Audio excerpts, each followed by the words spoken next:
Let me ask. You gonna ask them? Do Oh, us. no no Don't no. even call her. Let's get on this conversation. This would be Get her great. on the Caesar, phone. won't you call Get her her on the on the phone phone. and let's see what that conversation is like. Go ahead. Go ahead. Let's see. He don't want that. He don't. Okay. Hi. My question my Let question to before you change the subject, just make sure that Mr. Tiger here doesn't want to. Is there anything you want to add on to this, or you want to just I'm just letting y'all rock out with him. But okay? No, we good. Go I definitely ahead. want to join the convo.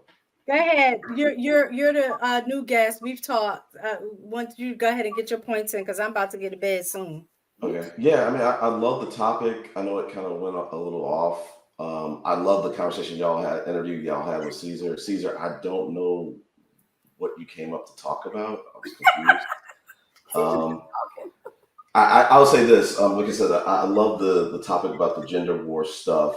I talk about online like it's a male. I think it's a male driven gender war. It's not men and women. It's men antagonizing women, in my opinion.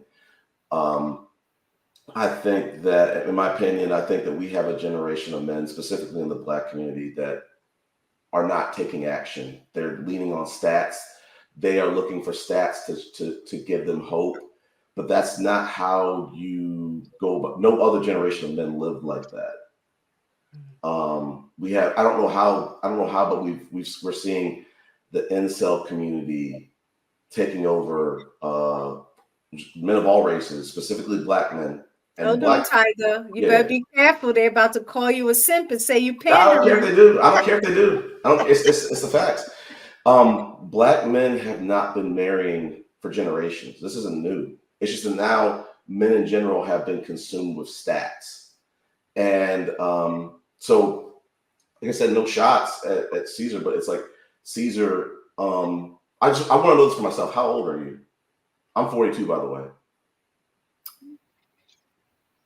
it's hard to hear, but 42. You're 42? Yes. Okay. So, yeah, I just want to know that for myself because I joined in like mid conversation. I didn't know.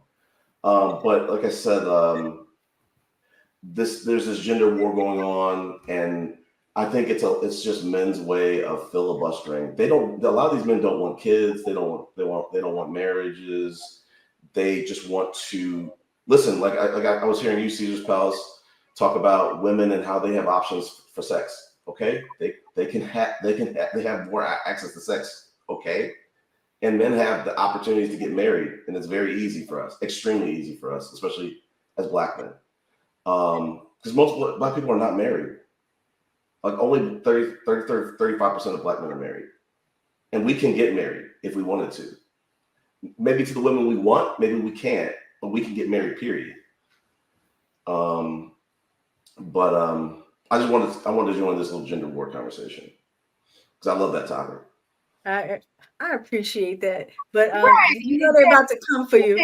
I don't care. I don't care. I didn't really hear what he said, but But the other thing to that too is based on what you're saying, because I know a lot of men when you're talking about stats, and we typically when we first started She Critique, we would get on here and we would have stats because a lot of times when we have these conversations, men always say women are speaking out of their emotions, they're speaking on feelings.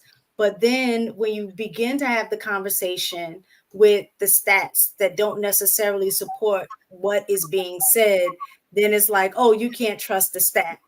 Like even now, when I had just pulled up the stat about what it said in regards to sleeping, who have more sexual partners, as you see, it wasn't believed. And even in the comments, they was like, oh, well, it was self-reported study. Yes, it was. A lot of studies are. Even the studies that, they're reading to support are self-reported.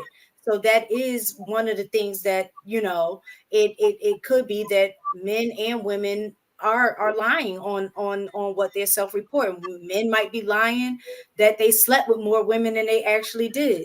And women might lie about having less partners than they did. But that's what we have to go on to try to get some kind of conversation around the truth, right?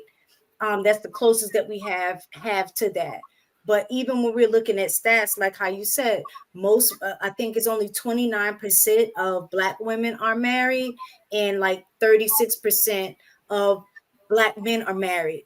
And we're arguing a point, which to me is a moot point, Exactly. that, oh, well, we are 36% marriage, you're only 29. Those stats are still low, so you're still not marrying either. Exactly.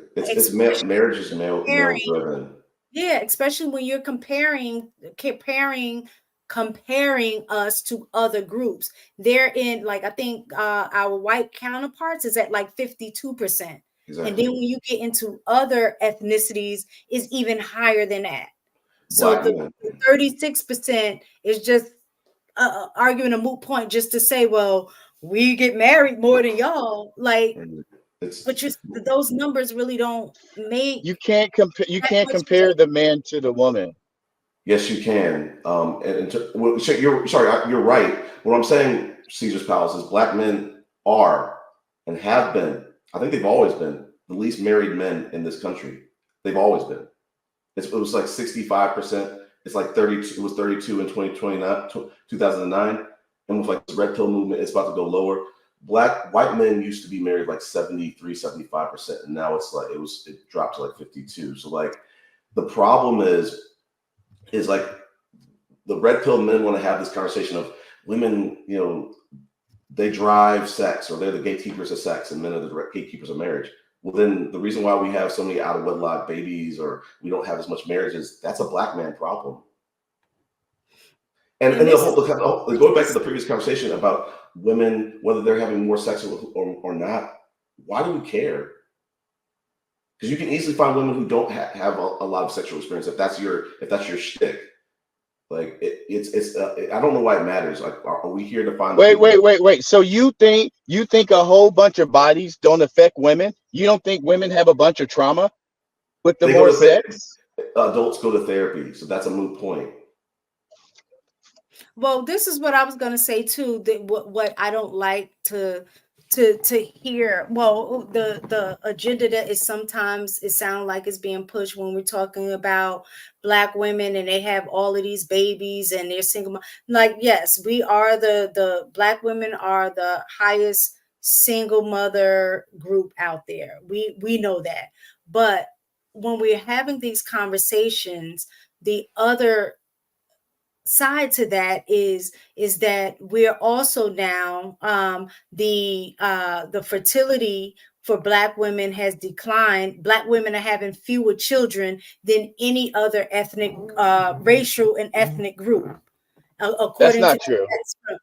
According to stats from 2022, I kid you not. Let me find it. I'll tell you. That sounds about right. Again, this is the thing that's in, like I said, when people are speaking facts over feelings, it's the image that you already have in your head about Black women. But then when you get to the root of it and give the stats that is counter to what you think it is, you don't believe the stats. I'm sitting here reading the stats right now. Fertility rate of Black women in the United States has declined. Black women are having fewer children than other racial and ethnic groups. In 2022, the fertility rate for Black women was 1,639 births per 1,000 women. This is lower than for Hispanic and white women. Black women have experienced a substantial decline in fertility rates over the past decade. In 1990, for Black women fertility rate was 2.5, but by 2001, it had dropped to 2.2, and it goes on. So I'm not making this stuff up. Women have a higher deletion rate also. It is easier. It is easier for what about those numbers?